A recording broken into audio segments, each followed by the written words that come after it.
kicking off at 12 o'clock on ESPN. We have the Alabama Crimson Tide taking on the Arkansas Razorbacks. This should be actually a really good game.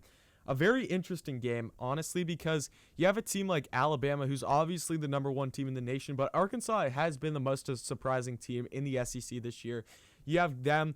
Who's their quarterback that just came in? I can't remember his name because Felipe Franks went out. I can't remember what happened exactly with that, but this new quarterback that they've had come in, I'm just pulling up his name right now and his stats because he did have that game against Missouri. If you watched that game, that was a very, very good game. I didn't actually watch it. I saw the highlights and everything. It was a very, very close game. I'm pretty sure the last 2 minutes or something like that, you had Arkansas march down the field. They score a touchdown. They're down by 1, so they can kick the PAT to tie it, or they could go for 2 to win. And Sam Pittman's like, you know what? Let's go for the 2-point conversion. Let's try to win this game. Jefferson, that's their quarterback. That's Arkansas's quarterback. He threw for 274 yards in this game. Smith rushed for 172, and Burks caught for 206. Burks is up there in the leading receiver chart in the SEC, I'm pretty sure. So back to the game from last week. Arkansas decides to go for 2, and they go for it. Jefferson throws the ball. It's literally on the fingertips. Like, I kid you not, if you haven't watched the highlights of this, I highly suggest you to go watch it because the ball's literally in the fingertips of that Missouri defender to seal the game.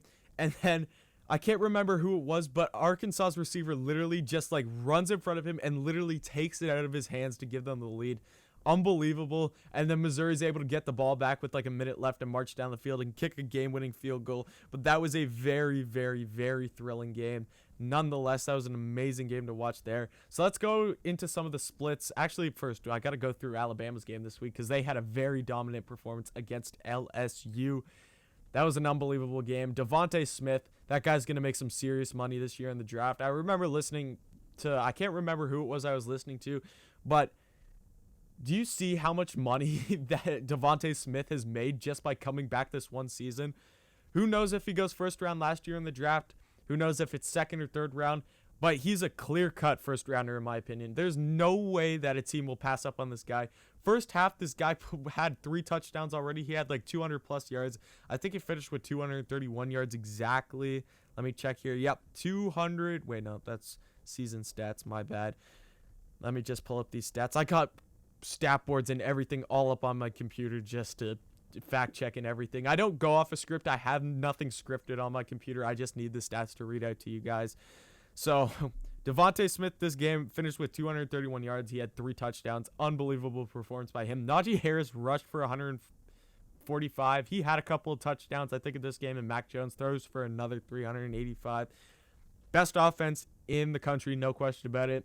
I'd take them over Florida, even though I do really like Florida's offense. I love Kyle Pitts. He's one of my favorite players in all of college football right now. Love Kyle Pitts. Alabama's going to have a tough time locking him down in that SEC championship game. But this Alabama defense, just on another level. All factors of the ball, rushing, receiving, throwing, like passing game.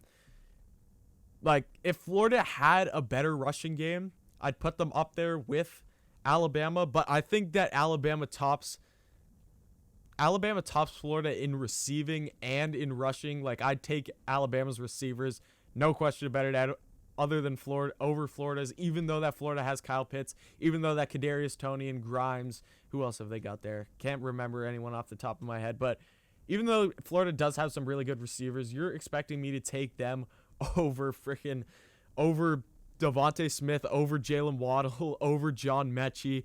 That's an insane receiving core right there. You look at the receiving core last year with Jerry Jeudy, Ruggs, Devontae, Jalen Waddle. That team is just constantly stacked. Wide receiver, no question about it. There is no chance anyone could argue with me on this. There's no chance I'd take any other school to be wide receiver than Alabama. In my opinion, Julio, hands down, I could argue about this all day long that Julio is the best wide receiver in the NFL. I would not take Michael Thomas over him. I'd not take DeAndre. It's just, if you look how he actually plays the game and stats are so buffered these days, and they don't give you the real story because it all depends on the style of offense you play. It all depends on the quarterback you have. It all depends on all these different things, the division you play in and everything. when when it comes down to it, Julio's the best receiver in the NFL, no question about it. You also got like Amari Cooper. Now you got Jerry Jeudy. You got Calvin Ridley. You got Henry Ruggs. The list goes on and on and on. The Alabama receivers are the best in the NFL, no question about it. So back to this game, Arkansas versus Alabama. This is actually a very interesting one. Arkansas, I said it. Arkansas is the most surprising team this year in the SEC. Alabama is the best team in the SEC, the best team in the country right now. Alabama's averaging 49.2 points a game. Arkansas is only averaging 28.2. Alabama's only allowed 18.3 points a game, while Arkansas has allowed 33. Total yards per game, Alabama has been 500 plus, 548 yards per game, while Arkansas is putting up 414. This team, I've said it again, like they are so good. This Alabama team is just on a complete another level than what Arkansas is at, even though I feel like Alabama fans definitely be out on alert in this game because you never know. Arkansas could come out and shock you. I'm not saying that it's going to happen. I'm just saying by shock you, I think that this game, first quarter, first 2 quarters, especially this game is in Arkansas. I know that with COVID, you don't have full fans and everything like that, but it still helps. Just the routine and everything, having home field advantage and everything like that. I really like this Arkansas team this year. So expect the first 2 quarters, maybe have it a 7 or 14-point game or a 10-point game, something like that, where Alabama's still winning. But second half, I think Alabama just takes over. No question about it. Alabama, the most elite team in all of college football right now. They could lose out the rest of the season. They could lose this game, and they could lose the Florida game. And honestly, I'd still put them in the playoff. They've proved me far more than enough that they need to, that they are definitely one of the playoff teams this year. They've been the most consistent team all year, hands down. Clemson loses a game.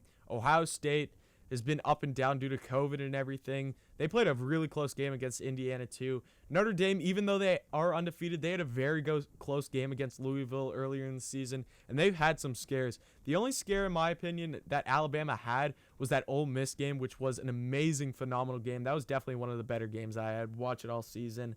That was an amazing game to watch. Lane Kiffin going up with his offense and everything against Alabama's defense.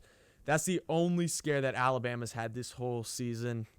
So other than that, Alabama's been very, very consistent this season. So I think, in my opinion, Alabama, hands down, is the way to go in this game. So lock it in. I'm taking Alabama in this game. Even though I had the game being relatively close at the beginning, I do have the Crimson Tide going out in the second half. Expect a big game from Najee Harris. Expect a big game from Devontae again.